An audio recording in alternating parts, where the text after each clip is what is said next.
Ар бир нерсенин шарттары бар, ужуб шарттары болот. Курбанчылыктын дагы ужуб шарттары бар. Эң биринчи мусулман болушу шарт. Ким курбанчылык кылып аткан болсо, курбанчылык кылып аткан адамдын мусулман болушу шарт. Кафир адам курбанчылык кылса, анын курбанчылыгы өтпөйт. Бул ибадат болгондон кийин не болуш керек? Мусулман болушу шарт, кафирдик өтпөйт.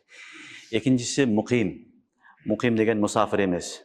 Мусафир эмес, муким адамга курбанчылык важип болот. Эгерде бир адам сафарда болсо, ага важип болбойт. Бирок сафардан кайтып келип калса, ошол 3 күнүн ичинде ага дагы кайра важип болот. Муну азыр айтабыз иншалла. Бирок негизинен мусафирга важип болбойт, муким адамга дагы важип болот. Бул экинчи шарты. Үчүнчү шарты хур. Хур дегени азат. Кул эмес, азат адам болуш керек. Кудайга шүгүр, бүгүнкү күндө баарыбыз азатпыз. Хур деген нерсе маселе жок эсе.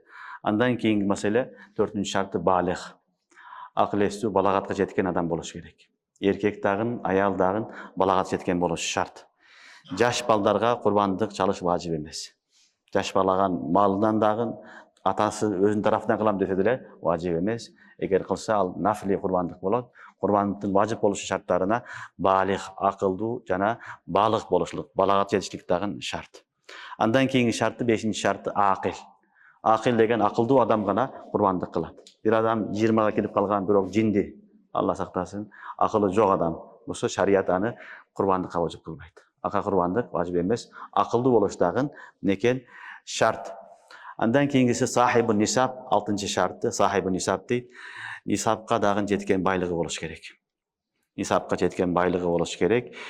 Мына ушул 6 шарты бар адамдарга шариятыбыз курбандык важип болот дейт. Биринчиси мусулман, экинчиси муким, үчүнчүсү хур, төртүнчүсү балагат жашына жеткен, бешинчиси акылдуу жана 6-чысы сахибун нисаб, нисабка жеткен байлыгы бар.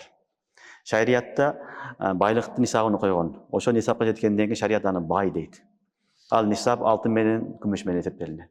Алтын менен күмүш менен эсептелинет. Ошонун негизинде ал адам бай деп эсептелинет. Бай болгон адамга шариаттын өзүнчө өкүмдөрү бар. Ал өкүмдөр кедейлерге берилген эмес. Ошол байлар ошол өкүмдөрдү аткарганга милдеттүү болот. Мисалы, зекет, байларга айтылган зекеттин өлчөмү бар, ошо нисаб деп айтылат. Нисаб деп айтылат. Мисалы 87 грамм алтын, ошонун айланасында тегерегинде кимде акча болсо, ошол адамга не важип болот? Зекет важип болот. 600-612 грамм күмүш болсо, мисалы, ал адамга не болот? Зекет важип болот. Кимге зекет важип болсо, ошол адамга курбанчылык дагы важип болот.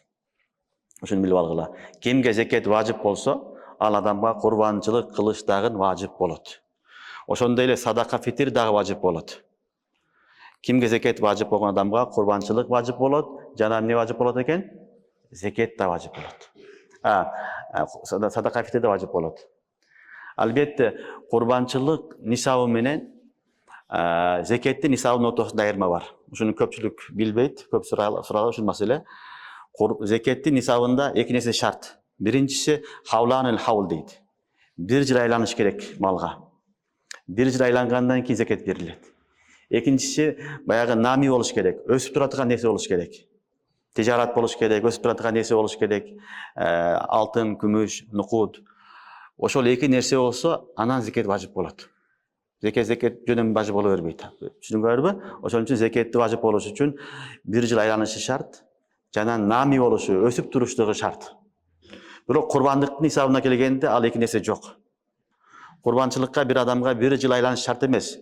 Ошол 3 күндүн ичинде эле сен бай болуп калсаң деле курбандык кыла бересиң. Мага бай болгонума 1 жыл айланган жок, мен курбанчылык кыла албайм дей албайсың. Ага жылдын айланышы шарт эмес. Жана малдын нами болушу, өсүп турушу да шарт эмес. Нами болуш дагы шарт эмес. Мисалы, бир адамдын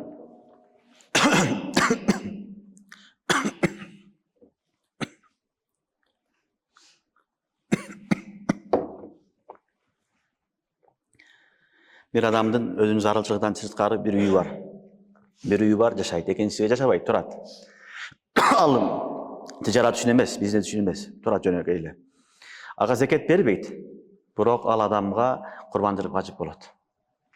Түшүнүңөрбү? Курбанчылык важып болот. Себеби ал не болду? Ал гайры нами. Бирок байлык гайры нами болгондуктан ага курбанчылык важып болот. Зекет важып болбойт. Зекет болуш үчүн тижарат ниети болуш керек, же алтын, күмүш, нукут, акча болуш керек. Алтын, күмүш, жөнөкөй акчалар, азыркы сом, доллар, рубль, буларда балдар тижаратта шарт эмес. Булар жаралышында өсүш үчүн жаралган бул. Бул хилкатан нами. Ошон үчүн буларда үйүндө турса деле акча бере бересиң. Мисалы 10 000 доллар акчаң бар үйүңдө, бизнес кылган жоксуң, жөн эле турат. Көбөйгөн жок. Бере бересиң зекет, бере бересиң. Себеби Алла жаралышы атай өзү көбөйүш үчүн жаралган нерсе. Көбөйтпөсөң ал өзүң ыктыярың, бирок сен зекет бересиң ага. Түшүнүңөрбү?